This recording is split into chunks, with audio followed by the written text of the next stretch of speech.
Okay, so the first thing we need, again, balanced equation. Mg, magnesium metal, plus oxygen gas is O2, produces magnesium oxide. What formula is magnesium oxide? MgO, very good. They both have a 2 charge, so those 2's cancel. What do we have to do now? Balance. So we have 2 oxygens on the left. We need 2 on the right, which also gives us 2 magnesiums on the left. Now, it tells us we start with 2.4 grams of magnesium and 10 grams of oxygen. So we have to determine what is the limiting reagent, right? So that means we have to start with our reactants. We only have one product here, so it doesn't make us have a hard choice, right? We have to pick that one product. We're going to calculate from each given to the moles of our product. Everyone good on those steps? Okay, so let's do that. We're going to start with 2.4 grams of magnesium. Grams of magnesium on the top, that has to go on the bottom to 1 mole of magnesium. How do we go from grams to moles? Molar mass. So just magnesium, easy enough. The atomic mass is 24.31 grams. Grams cancel. We're at moles of magnesium. One more step. Moles of magnesium, 2 moles of magnesium oxide. So how many moles of magnesium oxide do we have? 2. Again, that comes from the balanced equation. How many moles of magnesium? 2. So 2 to 2. And then we multiply across the top, divide by the bottom. What y'all get here? 0. 0.1? 0.095. 0.095. Everyone get that? 99. You can put 0.1. That's fine. We're good either way. Moles of magnesium oxide. All right, so we have to do the same thing now with our other given. So we'll start with 10 grams of oxygen gas. Molar mass of oxygen gas is 32.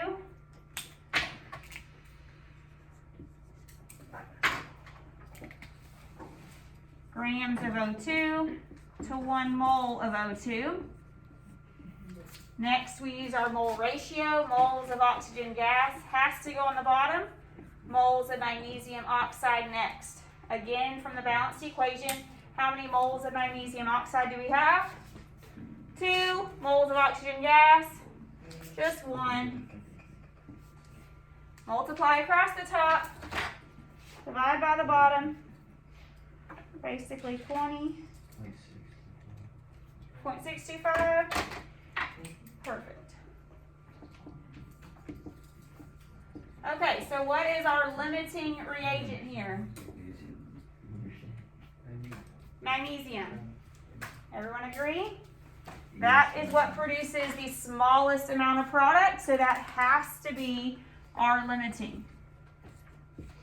Oxygen gas would be called our excess reagent, okay, if I asked that. But all it asked for was the limiting, so your answer would be just magnesium, okay, because the smallest amount of product was made from that given amount of magnesium.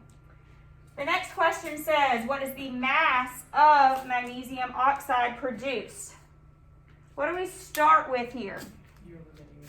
You start with your limiting reagent, right? From here on out, everything is dictated by that limiting reagent. Okay, so that is always the starting point. So we've already gone to moles of magnesium oxide. Are y'all good here? We're just going from moles to grams? Everyone with me? But you have to choose the answer from the limiting. This is not it. Okay, you cannot use this value because you have excess, too much of it. All right, so we go moles of magnesium oxide on the bottom to grams of magnesium oxide on the top. How do you go from grams to moles again? Molar mass. So off to the side, just do your molar mass. 1 magnesium, 1 oxygen, which is 40.31. Where are we going to put that? With our grams. So we're going to multiply by 40.31 by our number of moles. And you get 3.99. Right? Yes. Really only 2 sig figs. So you would get 4.0 grams of magnesium oxide produced.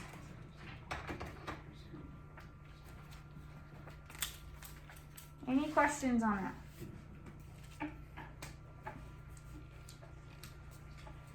All right, general on the video, you can stop here. Honors, we're going to do part C. How much of the excess reagent remains after the reaction is completed? Okay, so the question is, oxygen gas is still going to be left over, right? I'm going to run out completely of magnesium. My reaction will stop, and then I will still have oxygen gas left there because it has nothing else to react with. Okay, so that is the question. We started with 10 grams of oxygen gas. Some of it has to be used, right, to be able to react with magnesium, but then some's left over. So, do y'all remember what we did here? First off, what do we start the problem with? The limiting. Let's see if this black one works better. We're going to start with the limiting. So this is part C. Always start with your limiting reagent. What are we going to calculate to? Grams of the O2, grams of our excess reagent. That's going to tell us how much O2 we needed, how much O2 we used, okay, in our reaction. So this is the used amount. Okay, so we're going to do that same steps as always, grams to mole, mole to mole, mole to gram. So we have grams of magnesium on the bottom, moles of magnesium on the top. How do we go grams to moles? Molar mass. This is just magnesium, so atomic mass of magnesium for 1 mole. All right, keep going. Moles of magnesium on the bottom to cancel. Moles of oxygen gas on the top. How do we know mole to mole? With the Balanced equation. So we have 2 moles of magnesium for every 1 mole of oxygen gas. Not there yet. The reason why we have to go to grams of oxygen is because we're going to be subtracting from grams of oxygen. You can't stop at moles and then try to subtract grams from moles, okay? So whatever the given is given, whatever units the given is given to you in, you have to go to those units for your excess. So we got one more step. Moles of oxygen gas to grams of oxygen gas. Again, this is through our molar mass. 2 oxygens have a molar mass of 32 per 1 mole. And now we multiply across the top,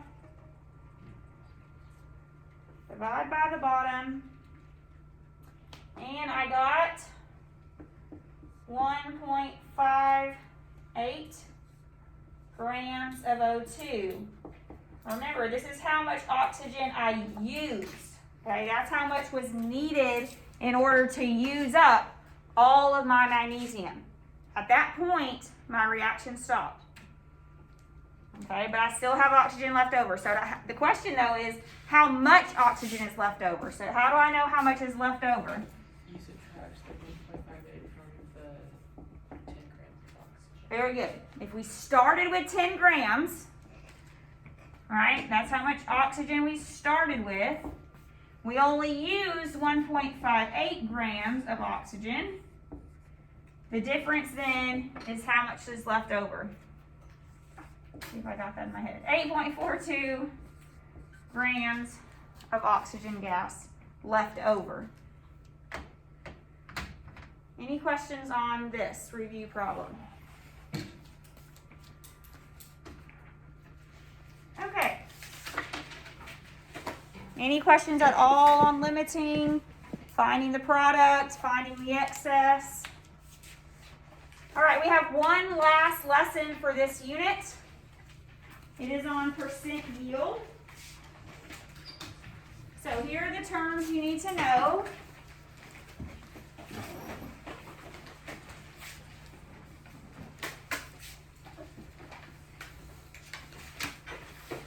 Write them down and we'll discuss them.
So let's talk about percent yield. There's three different terms that are needed to know for percent yield. First off, the theoretical yield is the maximum amount of products that can be formed. Meaning, if you have no spills in the lab, if you weigh everything 100% correctly, right? If nothing gets stuck on the side of the container, if everything reacts perfectly, this is the ideal amount of product that you should form. Basically, this will always be a calculated amount.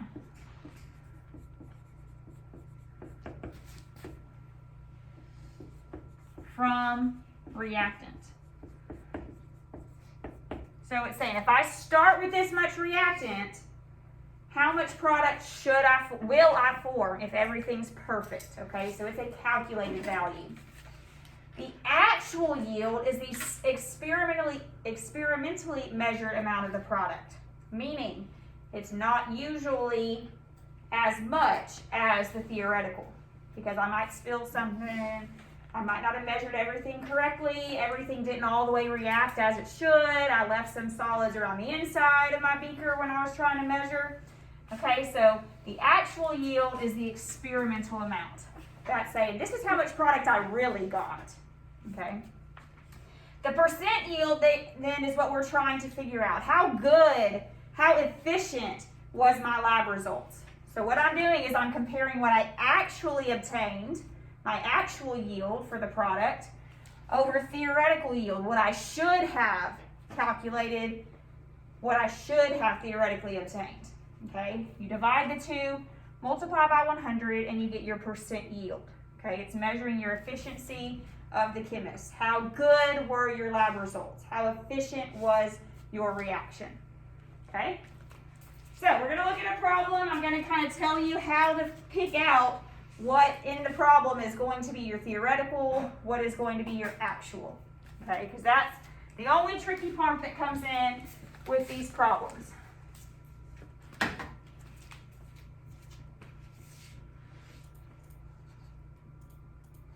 Okay,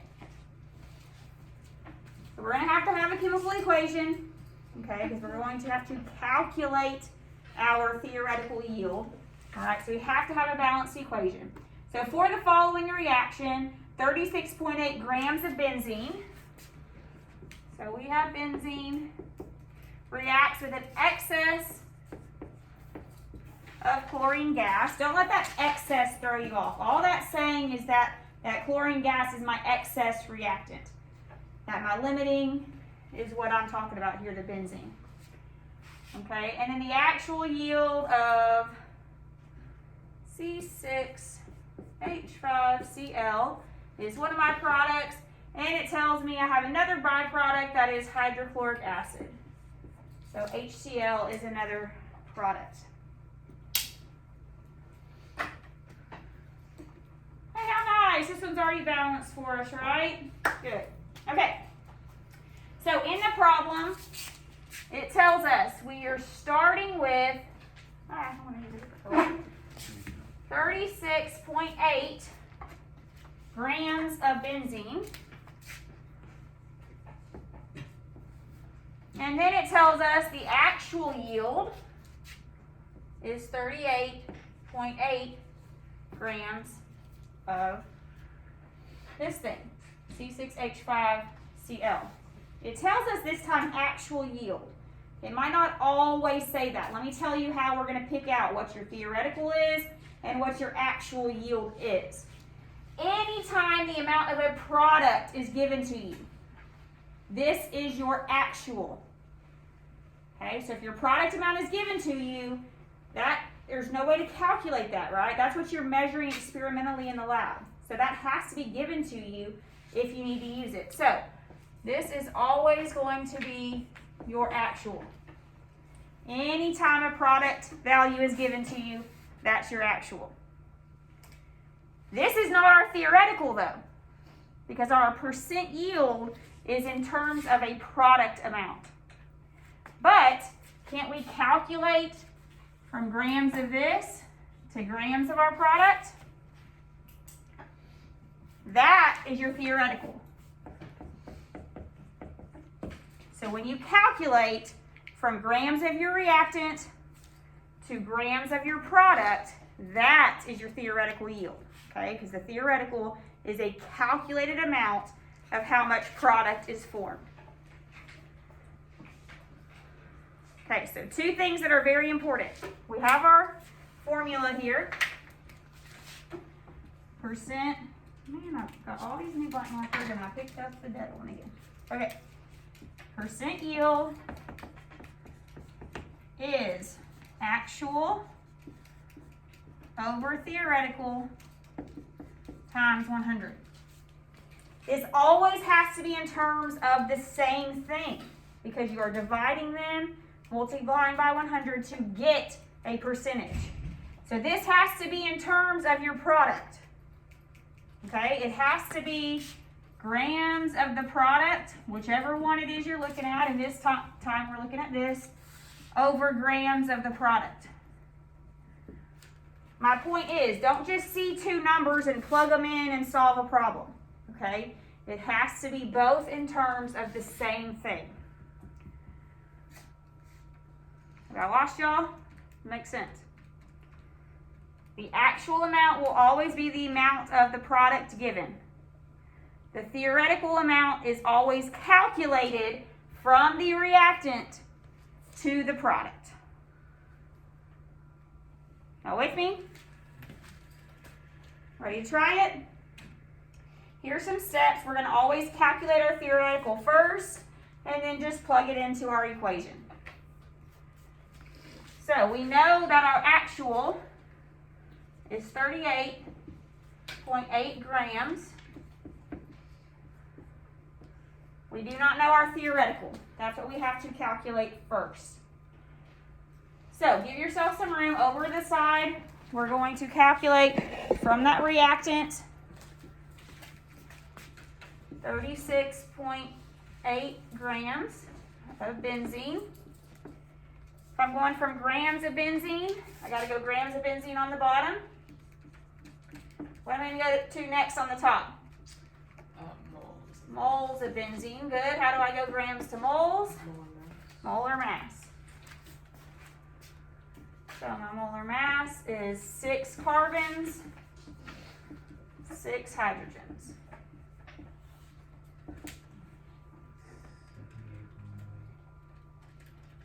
78.08, you said? So that goes with grams per 1 mole. 0.108. Oh, 108, thank you.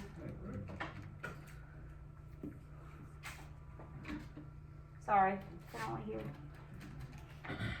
so much. All right, that cancels out my grams of benzene. I have moles of benzene on the top.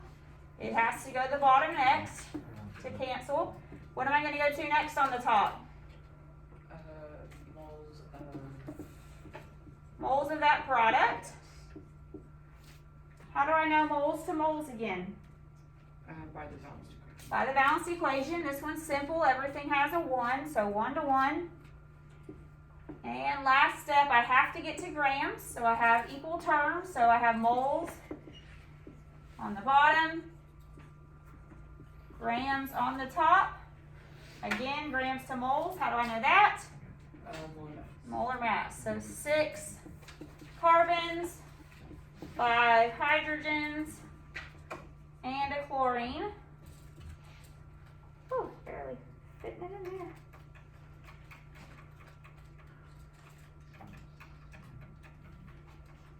$112.55. Where do you put that at? With grams. With the grams. For how many moles? Always 1. So we multiply across the top, divide by the bottom,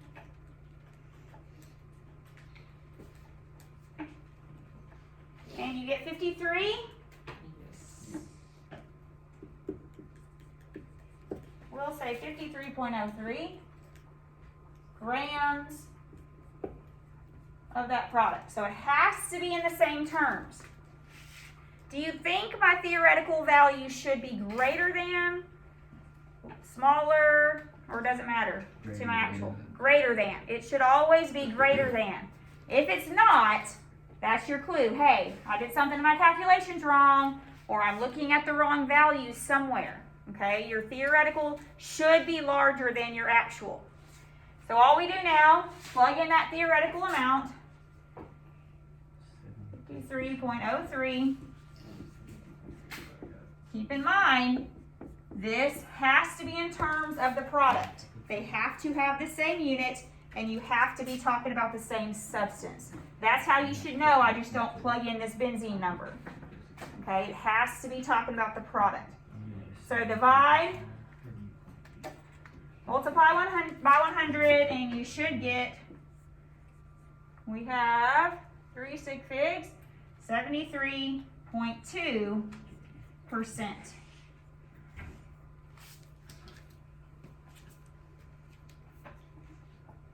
Any questions on that? That's it, okay? So we're just gonna practice now. That's it for the lesson. We're just gonna do some more practice. This one seems very easy. The only mistake that I see is people forgetting to calculate from this reactant to the product and just starting to just stick in, hey, I see two numbers, stick them in, done, okay? But that's not correct.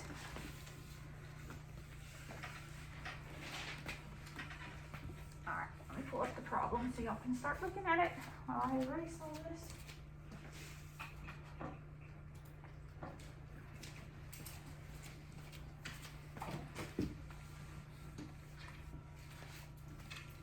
Now, there can be different ways to solve these problems too.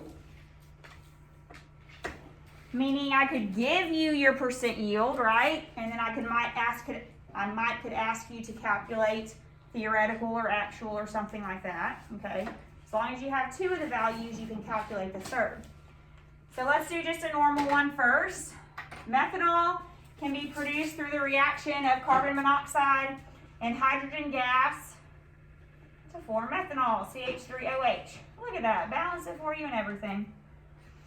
Okay, so it says we have 75 grams of carbon monoxide, and it reacts to produce 68.4 grams of methanol. What is the percent yield of methanol? All right, so let's write down our equation, see what we know or need to know. Actual on the top over theoretical times 100. Do we know our actual yield here? Yes, what is our actual? Which one of these? 68.4. Very good. The mass of the product given is always the actual. So we can plug that in. Do we know our theoretical? No. No. Well, what do we do then? Solve for it. So whenever a reactant amount is given to you, you calculate to the mass of the product. That is your theoretical. So you can do that. We have 75 grams of carbon monoxide. Grams of carbon monoxide on the bottom. Moles of carbon monoxide on the top. Of course, we use our molar mass here, which is just one carbon, one oxygen. That goes with grams per 1 mole. Moles of carbon monoxide must go on the bottom. We're going to our product here, so we have to go to moles of methanol. How many moles of methanol do we have? 1. Moles of carbon monoxide, just 1. Okay, we're not done yet because we have to get to grams. Moles of methanol on the bottom. Grams of methanol on the top. Again, grams to moles, we use molar mass. So we have 1 carbon, 4 hydrogens, you can lump them all together, and 1 oxygen.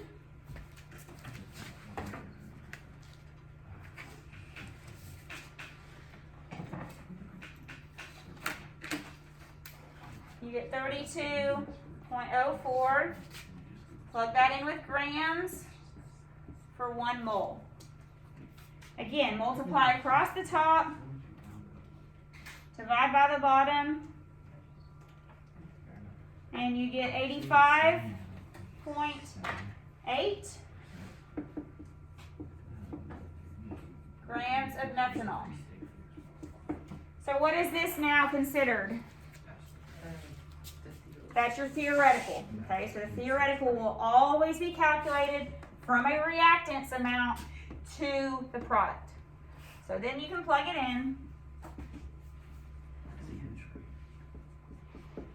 Multiply by 100, of course, so you get it in percent.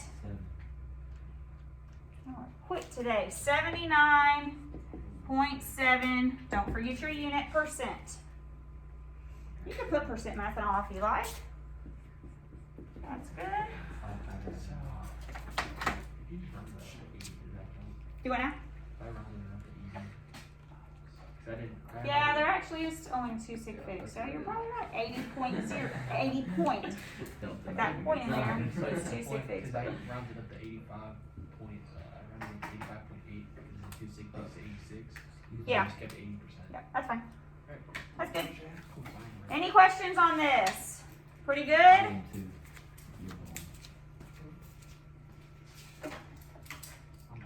All right, we're gonna do one more together. Just looking at this a little differently because now the percent yield is given to you. So we're gonna calculate something else this time.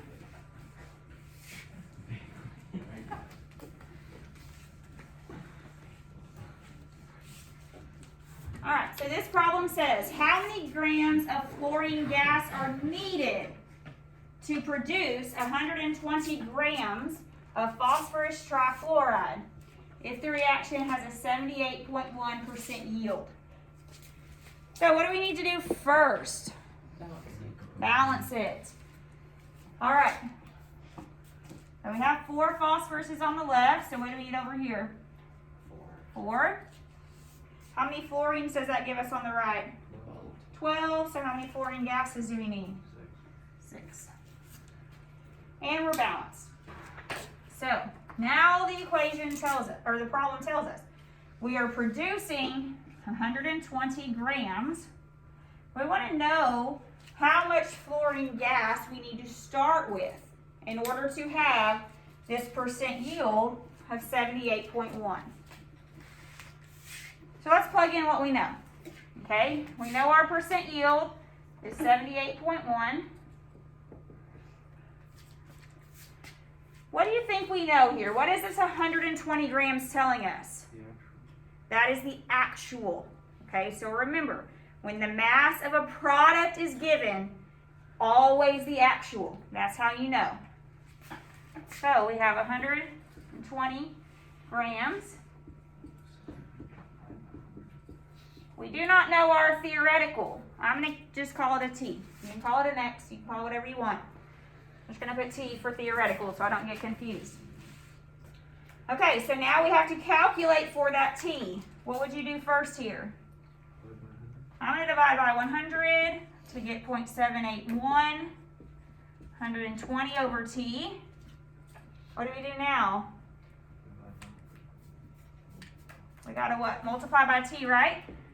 We got to get that T off the bottom. Y'all with me? Then we get, let me go over here. 0.781 T equals 120. Okay, what do we do now? Divide by 0.781. And we get T. 153.65. 153.65. What are my units for this? Grams of? PF3. Very good. PF3. Okay, because it's in terms of my product. So is this my answer though? No, because what is the question asking? I need grams of fluorine gas. Well, that doesn't help me out, does it? Or does it? What do I do now? Right. I'm just going backwards now. Everyone with me? I got my theoretical amount here, 153.65. Remember, using our stoichiometry, we can calculate to or from anything. So now we're just calculating backwards. Remember, usually the theoretical is from my reactant to my product. Well, now since I know the theoretical amount of my product, I can just calculate to the reactant. Everyone with me, or did I just lose you? I think y'all are with me. 153.65 grams of PF3. Grams of PF3 on the bottom. Moles on the top. Grams to moles. We use molar mass. We have 1 phosphorus. 97.97. Thank you. 3 fluorines. They're 19, I think, right? 87.97. 30.97.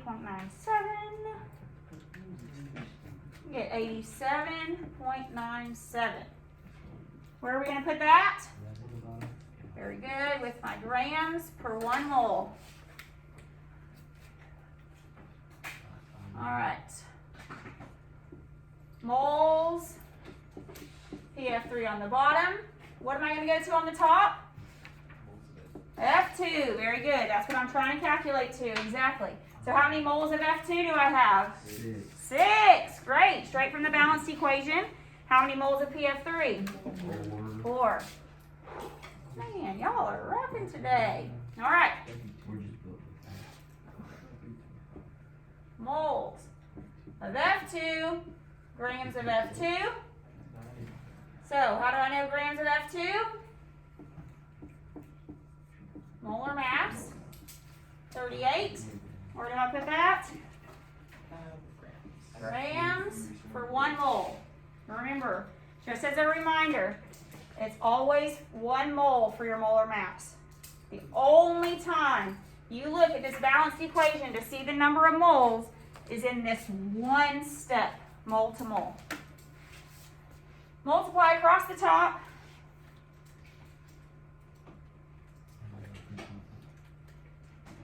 Divide by the bottom. And you should get 99. Point. Whoa. 466 there. 99.56 grams of F2. And that is the answer.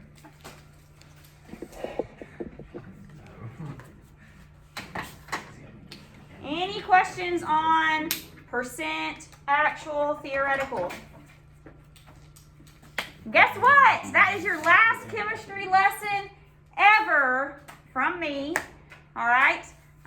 We have finished this unit, so we will be reviewing tests next week. Okay.